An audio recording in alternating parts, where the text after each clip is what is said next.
Bonjour et merci de nous retrouver pour cette nouvelle édition de TV Siad. On va s'intéresser aujourd'hui à la collaboration réussie entre une entreprise et une université. Cette entreprise, c'est Ramonville Productique. Nous avons son président, Daniel Zanchetta, qui est ici, et le responsable qualité, Clément Zanchetta. Alors Daniel, on va commencer un peu par l'historique. Vous avez repris la société en 2012. Cette société, qui est-elle, que fait-elle ? Voilà, cette société Ramonville Productique qu'on continue donc à faire vivre depuis 2012 a essentiellement, je dirais, deux grosses activités. Une activité pour les donneurs d'ordre d'aviation, essentiellement maquette aérodynamique pour les essais souffleries. Et ensuite, donc, une deuxième activité qui est tout ce qui est lié aux outillages d'industrialisation. Et un troisième cœur qui se met en place, c'est cette partie traitement des eaux usées, pour lequel on a fait l'étude et la fabrication d'un pilote. Alors justement, pour ce projet-là de la réalisation d'un équipement innovant pour ce traitement des eaux usées, vous vous êtes rendu compte que vous n'aviez peut-être pas toutes les ressources en interne pour le développer, donc vous avez cherché un partenaire. Finalement, vous vous êtes retrouvé en contact avec l'université. Comment s'est faite cette rencontre ? C'est parti d'un besoin, vous avez cherché, il y a eu vraiment une opportunité. Comment ça s'est fait ? Alors on s'est rendu compte effectivement qu'on n'avait pas tous les cœurs de métier donc à l'interne et donc pas toutes les compétences. Donc l'idée c'était effectivement de trouver un partenaire qui soit en mesure de nous aider dans la partie chimique et dans la partie biologique. Oui. Donc nous avions des amis communs à l'université qui ont grandement facilité notre tâche. Et nous avons fait appel donc à l'NCA7 et à l'ENSAT pour la partie et biologique et chimique. Alors Clément, il y a la partie industrielle, ça c'est chez vous. Il y avait cette partie peut-être plus recherche physique-chimie, ça c'était l'université. Alors comment tout ça s'est imbriqué ? Qui c'est qui a construit le cahier des charges ? Comment ça s'est fait tout ça ? Alors ça a démarré, donc, comme mon père disait, par un contact commun avec les universités. Donc les premières universités qui nous ont aidés sur le premier projet qui a été déposé en 2015, c'est l'ENSAT et l'NCA7, donc via Ecolab et le CRIT. Donc c'était les deux mêmes personnes des universités qui nous ont accompagnés tout le long de ce projet. Et la région Occitanie nous a également accompagnés pour le dépôt du dossier. Oui. Et c'est également elle qui est chargée donc, de l'instruire.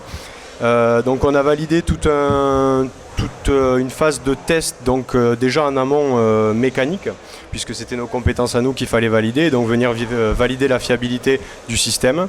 Ça c'est fait, on a réussi à identifier quelques petits problèmes qui ont été facilement réglés. Et ça c'est des choses que vous pouviez faire chez vous. Voilà, tout à fait. Comme pour reprendre les dires, on a fait l'étude. Oui. Donc tout sort du bureau d'études et la réalisation également. Tout le système mécanique à l'intérieur également. Donc on était complètement en capacité de remettre ça sur pied si jamais il y avait un problème.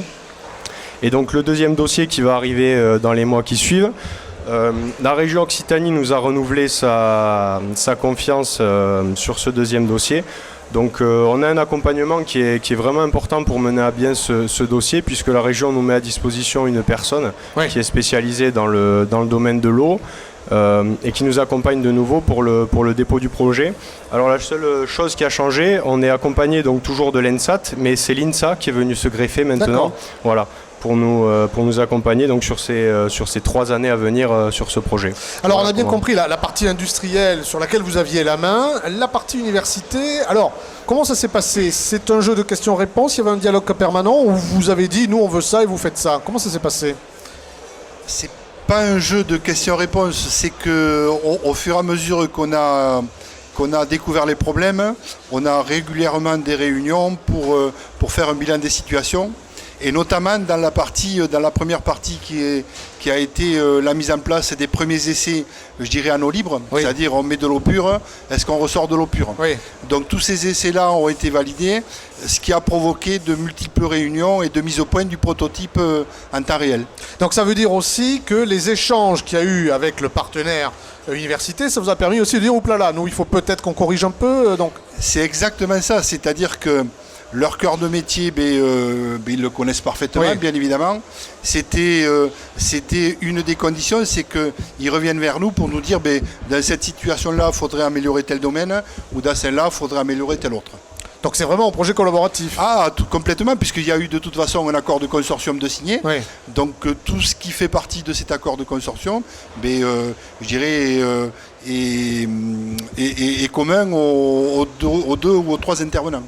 Donc 2015, ce projet est né. On est dans une deuxième phase, on peut dire maintenant.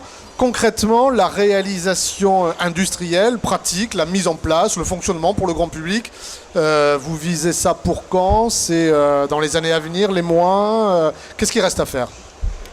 Clément, Daniel? L'idée, on s'est fixé un objectif, c'est de valider puisque la deuxième étape après les essais en eau pure, c'est de valider sur site toute la partie, je dirais, terrain. Oui. Donc on a passé un accord d'occupation du domaine public avec une STEP, ce qui va nous permettre donc d'aller sur cette STEP et de faire des essais réels. Au terme de ces essais, l'idée c'est de dire, aujourd'hui, on sait qu'on est dans telle et telle condition, je dirais quel domaine on couvre. Et à partir de cette situation, dire, ok, on peut partir sur une préindustrialisation. On a déjà contacté un certain nombre de sociétés pour cette préindustrialisation, ce qui va nous mener, je dirais, à court ou moyen terme, c'est-à-dire à peu près dans un an, oui, à pouvoir dire, banco, on y va, on fait une préindustrie. Vos clients, pour ce projet-là, donc dans un an et demi, 2 ans, quand vous commencerez à aller les voir, quels sont-ils ? À l'origine, l'idée c'était donc de venir se mettre chez le particulier, fait, en sortie de fosse septique. Et on s'est rendu compte, notamment sur les salons, qu'il y avait un vrai intérêt également de la part des industriels, notamment dans l'agriculture, de venir voir l'efficacité de ce traitement sur les problèmes qu'ils rencontrent en fait de rejet.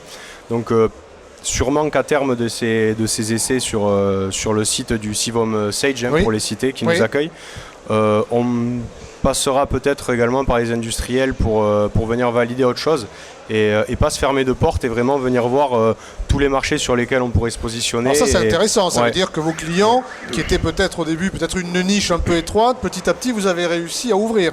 L'objectif c'est ça aussi, c'est de ne pas se fermer de porte, de garder un prisme large et de voir à quoi on pourrait répondre comme problématique à la fois locale en France, dans le sud-ouest, et voir également à l'international les problèmes qu'il y a et si on peut aider sur certains sujets. Donc Daniel, l'idée c'est aussi peut-être faire du plus petit au plus gros? Pardon? On peut faire du plus petit au plus gros, c'est-à-dire du particulier jusqu'à la grosse entreprise? Alors effectivement, l'idée de base c'est le particulier, mais on voit aujourd'hui au travers de la demande, je dirais, des STEP, qu'il y a probablement un marché aussi, je dirais, pour que la qualité de l'eau qui soit rejetée soit meilleure. C'est une deuxième étape, mais à une autre échelle, parce que nous, je dirais l'idée c'est de traiter une maison individuelle, c'est-à-dire aller en moyenne 2,5 personnes, de 2,5 personnes à 4 personnes, mais pas de traiter aujourd'hui une STEP. Ça veut dire que dans l'avenir, on sera de toute façon obligé de prévoir un dimensionnement beaucoup plus important de notre prototype. Et peut-être une nouvelle collaboration avec l'université ou d'autres partenaires. Ça, je crois qu'on n'y échappera pas de toute façon, parce qu'aujourd'hui, on a bien compris les uns et les autres des intérêts communs. Donc l'idée, c'est de bien continuer la collaboration. Daniel, Clément, Zoncheta, merci beaucoup. Merci, avec plaisir.